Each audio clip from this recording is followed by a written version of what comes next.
Hello tout le monde et bienvenue dans ce nouveau live du mardi. J'espère que vous allez bien et que vous avez passé un très bon week-end de la Saint-Valentin. Alors, aujourd'hui, on se retrouve pour un autre sujet, un nouveau sujet que j'avais déjà abordé il y a quelques temps sur le blog, mais je me suis dit qu'une petite vidéo slash un podcast slash voilà, un live, ce serait plus intéressant, comme ça on peut en discuter un petit peu ensemble avec les commentaires, et puis aussi ça vous permet d'écouter plutôt que de lire. Et du coup aujourd'hui, coucou à toutes celles qui arrivent, aujourd'hui on est là pour parler de, comment dire, 5 choses qu'on ne dit pas forcément dans les formations de Wedding Planner. 5 choses que personnellement j'ai apprises après la formation et j'avais envie de partager ça avec vous. Avant qu'on commence, alors j'espère que vous m'entendez bien déjà. Avant qu'on commence, petit rappel pour toutes les futures wedding planners qui sont en train de regarder, qui me suivent et qui nous ont rejoints sur le compte ces derniers jours. J'organise le 8 mars, donc la semaine du 8 mars, du 8 au 14 mars, un challenge gratuit, une semaine pour lancer sereinement ton business de wedding planner. Donc pendant toute la semaine, on va avoir du contenu en live dans un groupe Facebook, on va parler business de wedding planner. Donc si ça t'intéresse, clique sur le lien qui est dans ma bio ou en dessous de la vidéo et tu pourras t'inscrire, c'est gratuit, tu t'inscris et après je t'envoie toutes les infos par email. Donc voilà pour ma petite annonce du jour. Deuxième petite annonce du jour, avant qu'on commence, alors si la tablette elle veut bien m'afficher mes petites notes. Donc oui, deuxième annonce du jour. Pour en revenir à notre sujet, donc aujourd'hui on va parler de 5 choses qu'on n'apprend pas forcément à l'école de Wedding Planner, mais je tiens à dire, avant qu'on m'accuse d'une quelconque polémique, je tiens à dire que je suis pas là pour dire voilà les formations de Wedding Planner c'est nul, ça remplit pas leur rôle ou alors c'est trop bien, etc. Moi je suis juste là pour vous faire part de mon expérience, de ce que moi j'ai vécu et en plus pour avoir discuté avec d'autres clientes à côté, on a plus ou moins toutes le même vécu, donc je pense que c'est quand même quelque chose de généralisé. Donc je suis juste là pour vous partager l'expérience qui a été la mienne. Et si vous pouvez en tirer un quelconque bénéfice, et ben écoutez, ce sera gagné pour moi. Moi, c'est juste voilà, venir partager ce que j'ai vécu. Comme ça, vous, le jour où vous êtes face au dilemme, vous savez que comment réagir, quoi. C'est un peu de la prévention, ce que je fais. Ok. Donc allez, c'est parti pour les 5 choses qu'on n'apprend pas forcément à l'école de wedding planner et qui pourtant sont quand même importantes. La première de ces 5 choses, c'est moi c'est un truc qui m'a beaucoup, enfin pas beaucoup frappé, mais c'est vraiment on va dire une de mes plus grosses désillusions, voilà. C'est que les clients ne viendront pas tout seuls. J'aimerais que à chaque fois que je dis une des fameuses 5 choses, s'il y en a qui sont d'accord, mettez-moi des pouces, des commentaires et tout, que je sache un peu si je suis la seule idiote du village ou si on est tout un village de petites, je dirais pas d'idiotes, mais on va dire d'illusionnés, disons ça. Parce que en fait, quand je suis sortie de ma formation de wedding planner, moi franchement, mais je pensais mais vraiment que j'allais juste lancer mon site internet, que j'allais juste ouvrir mon agence et qu'en fait les gens ils étaient là en train de m'attendre, en train de se dire bon, trop bien, il y a une wedding planner qui a ouvert son agence, on va y aller, on va se marier. C'est bon, que ça allait venir tout seul en fait. Je pensais vraiment qu'il suffisait que j'ouvre mon site, que je mette ça sur Google et que tout de suite ça allait venir tout seul. Et en fait, grosse désillusion, ça a fait, enfin je dirais pas que ça a fait un flop parce qu'en fait j'ai rien fait, j'ai juste mis mon site internet sur Google et en fait non, les clients n'arrivent pas tout seuls en fait. Et en fait, ce qu'il faut se dire c'est que quand on devient wedding planner, euh, on n'est pas là que pour organiser des mariages en fait. On a tout un autre côté du business qui vient s'ajouter, donc c'est à nous de faire la compta, c'est à nous de décider des stratégies, c'est à nous de communiquer et c'est à nous d'être aussi le commercial et de vendre nos services. Donc en fait, ça fait partie des choses que... Désolée, il y a eu un bruit. Ça fait partie des choses que j'avais pas anticipé, disons, parce que vraiment je pensais que bah voilà, ça allait tomber du ciel quoi. Alors que non. Donc ça, c'était la première désillusion, le premier truc que j'ai appris après ma formation de wedding planner. Ensuite, le deuxième, c'était... alors ça, c'est plutôt un conseil, on va dire, parce que c'est pas une désillusion que j'ai vécue, mais c'est plutôt un conseil que je vous donne pour celles qui vont se lancer dans pas longtemps dans ce métier. C'est de développer votre mindset une fois que vous avez quitté l'école. Et même si vous pouvez commencer avant de commencer votre formation, c'est encore mieux. Pourquoi je dis ça? Parce que, comme je le dis souvent, donc quand on devient wedding planner, on devient aussi chef d'entreprise. Et s'il y a un truc qui me frappe en fait en étant moi-même entrepreneur depuis plusieurs années maintenant, c'est que quand on est entrepreneur, il y a tout l'aspect stratégie, communication commerciale, etc. Mais le mindset, l'état d'esprit, le mental joue un énorme rôle, un énorme rôle dans votre réussite en fait. Et souvent je dis que la différence entre une wedding planner ou même n'importe quel entrepreneur, on prend deux entrepreneurs qui ont le même métier, la différence entre celui qui réussit et celui qui réussit pas, souvent c'est une différence de mindset parce qu'en fait celui qui réussit, il va toujours avoir la, on va dire qu'il a le mindset de gagnant en fait. C'est-à-dire que quand il va avoir une difficulté arriver, il va pas se dire oh c'est nul ou oh il va pas s'apitoyer, il va toujours essayer de chercher un peu plus loin. Et en ce moment, personnellement, je travaille beaucoup mon rapport à l'argent, mon money mindset comme on dit. Et encore, je retrouve ce genre de choses là qui sont dites tout le temps que voilà, quand tu vois un truc, au lieu de te dire ah c'est trop cher, dis-toi plutôt bon ok c'est tel prix, j'ai pas l'argent pour le moment, mais comment est-ce que je peux me débrouiller pour avoir cet argent-là, plutôt que de me dire oh j'ai pas l'argent donc c'est pas pour moi. Donc je pense que vous voyez un peu où je veux en venir, et le mindset c'est quelque chose qui s'entraîne, c'est quelque chose qui se développe au fur et à mesure, et quand on veut être vraiment en entreprise, quand on veut être chef d'entreprise, je pense que c'est vraiment quelque chose de très très important à développer et à ne pas négliger. Donc plus tôt vous commencez, mieux c'est. Euh, mais voilà, c'était mon deuxième point. Mon troisième point, ça aussi, alors ça c'est peut-être plutôt une idée reçue qu'on a souvent quand on se lance en entrepreneuriat, c'est qu'on se dit que forcément les premières années on va être en déficit et que c'est normal et que en fait en gros on a 3 ans à tirer, 3 ans à souffrir avant que enfin on trouve notre rythme de croisière et que en gros la croisière s'amuse quoi. Et ça, en fait, c'est faux. Ça, c'est faux. On peut tout à fait être rentable dès la première année. Le point clé qui va jouer là-dessus, c'est les tarifs que vous pratiquez, en fait. Si, dès votre début, dès le début de votre entreprise, dès que vous ouvrez votre agence, dès que vous créez votre, euh, votre agence, vous vous mettez en tête de pratiquer des tarifs qui sont justes, des tarifs qui vous permettent de vous rémunérer, qui permettent de payer vos charges et qui vous permettent voilà, de vivre et de développer votre entreprise, et ben vous pouvez être rentable dès la première année. Alors je dis pas que vous allez gagner des mille et des cents, mais au moins vous ne serez pas en déficit, et c'est tout à fait possible si on price correctement.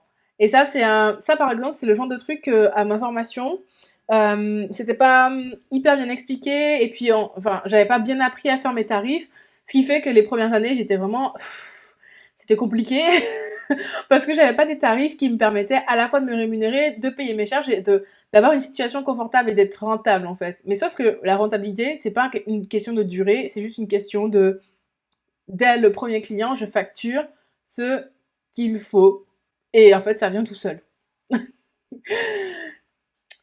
Voilà. Quatrième point. Ah, ça c'est ouais, on va dire une petite désillusion, mais je vous le dis maintenant comme ça vous savez. C'est comme le sparadrap là, je l'enlève d'un coup et comme ça vous savez. Comme ça, quand vous serez face à la situation, vous serez pas déçus. Une chose qu'on n'apprend pas à l'école de wedding planner, qu'on dit pas forcément et que j'ai apprise après, c'est que votre premier mariage, quand vous allez commencer à faire des mariages, il sera pas parfait.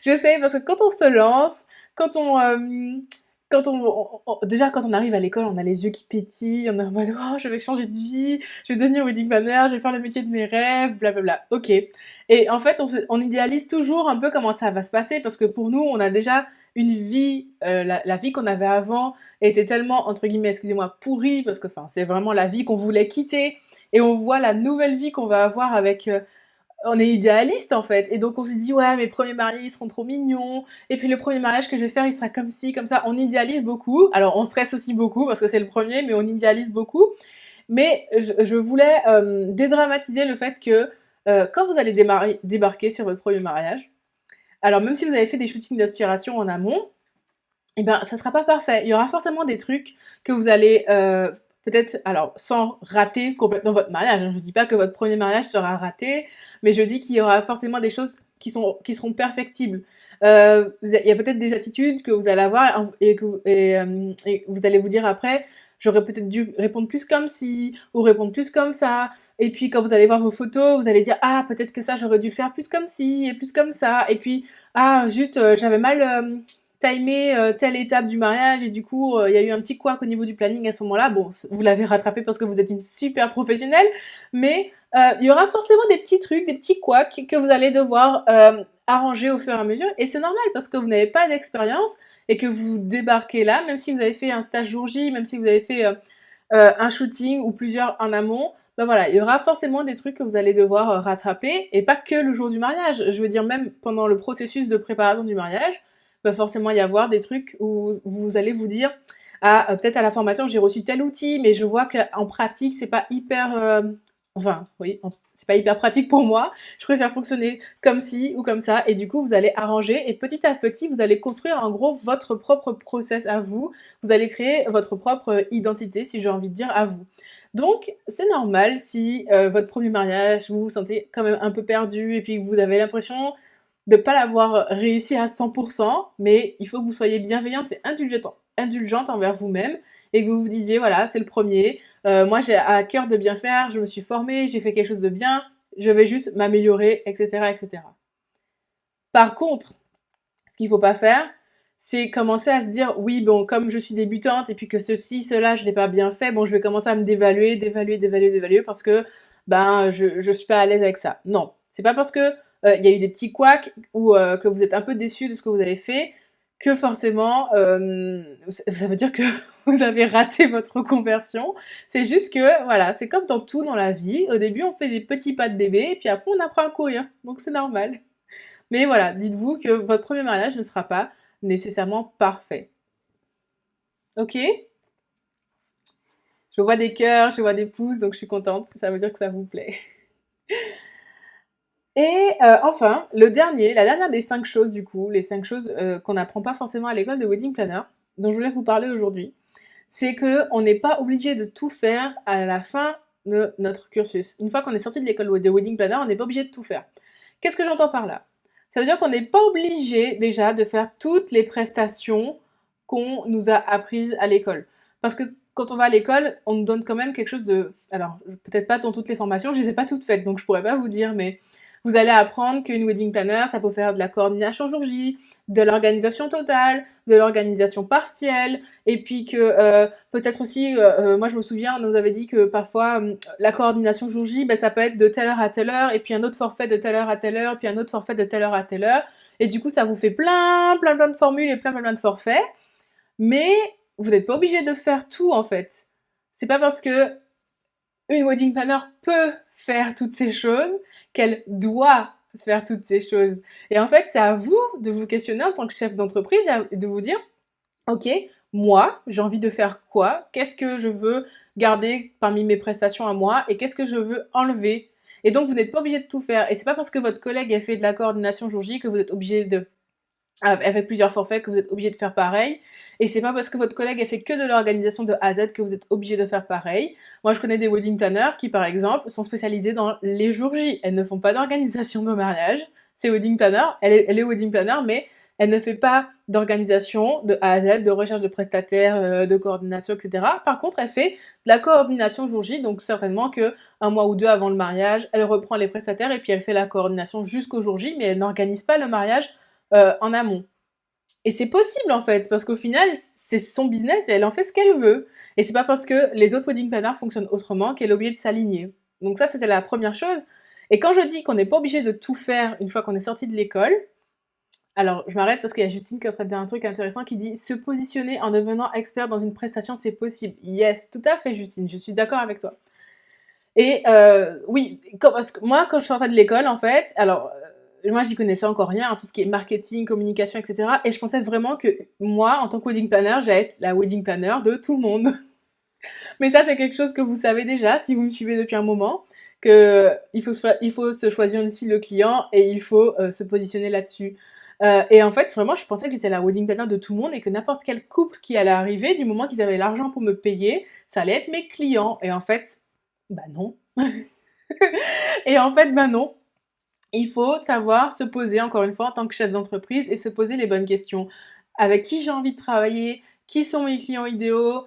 Quels sont les clients que j'ai envie d'accompagner? Quels sont les mariages que j'ai envie de réaliser? Qu'est-ce qui, moi, me plaît? Et c'est comme ça qu'on voit qu'il y a il y a des wedding planners qui sont plutôt sur des mariages éco-responsables, des mariages de destination, des mariages rock, des mariages geeks, enfin, bref, tout ce qui existe, tout ce qui est possible et imaginable. Mais encore une fois, si on ne se pose pas la question au début, eh ben, il va y avoir un couac parce que, comme je dis souvent, et comme on dit souvent en marketing, s'adresser à tout le monde, c'est s'adresser à personne. Ok? Donc si on récapitule, les 5 choses qu'on ne dit pas forcément quand on fait une formation de wedding planner, et moi j'ai appris ça après. Je ne sais pas si vous, celle qui êtes présente dans le chat, vous avez vécu la même expérience que moi. Mais les 5 choses, c'est que 1, les clients ne viendront pas tout seuls. Donc sache-le, c'est-à-dire qu'une fois que tu deviens wedding planner, il va falloir mettre en place une stratégie de communication pour que les clients viennent parce que ça ne viendra pas tout, tout cuit dans le bec. Ensuite, 2, je vous conseille vraiment de développer votre mindset après l'école de wedding planner, développer votre mindset d'entrepreneur, développer votre rapport à l'argent, toutes ces choses-là qui feront de vous quelqu'un de plus solide pour la vie d'entrepreneur que vous êtes en train de vous préparer. 3, on peut être rentable dès la première année. C'est juste une question de fixer les bons tarifs. 4, tes premiers mariages ne seront pas parfaits et c'est ok. Alors si c'est parfait, bien joué, bravo à toi. Moi je vous dis ça, mais mon premier mariage, maintenant que j'y pense, j'ai pas grand chose à dire. C'est pas le premier qui a plus cloché. Il y en a eu 2-3 après où il y a eu des choses, mais j'ai rectifié. Et 5, tu n'es pas obligé de tout faire après l'école de wedding planner. Tu n'es pas obligé d'être la wedding planner de tout le monde. D'ailleurs, je te recommande de ne pas être la wedding planner de tout le monde. Mais surtout, tu n'es pas obligé de pratiquer les mêmes forfaits, les mêmes tarifs, de faire tout pareil que les autres. Tu peux encore une fois te démarquer en choisissant vraiment précisément quelles sont les prestations que toi tu proposes. Et c'est tout. Et tu as le droit. Et pour conclure, je me suis noté une petite conclusion parce qu'encore une fois, voilà, mon but c'est pas de clasher ou de créer des polémiques. Mais au début, quand j'ai commencé à comprendre ces choses-là et à me dire oh là là, comment ça se fait qu'à l'école on m'a pas appris ci, on m'a pas appris ça, etc., c'est abusé, enfin voilà, moi j'avais l'impression d'avoir perdu mon temps. Mais au final, c'est vrai que si on me l'avait dit plus tôt, j'aurais gagné du temps, ça aurait été cool. Mais il faut aussi prendre ses responsabilités. Euh, je prends ça un petit peu comme vous voyez, quand vous grandissez, il y a les choses que vos parents vous ont apprises et il y a des choses que vous allez apprendre par vous-même. Et vous pouvez pas en vouloir à vos parents de pas vous avoir appris tel ou tel truc. Parce qu'au final, au bout d'un moment, on est tous adultes, on est tous responsables de nous-mêmes.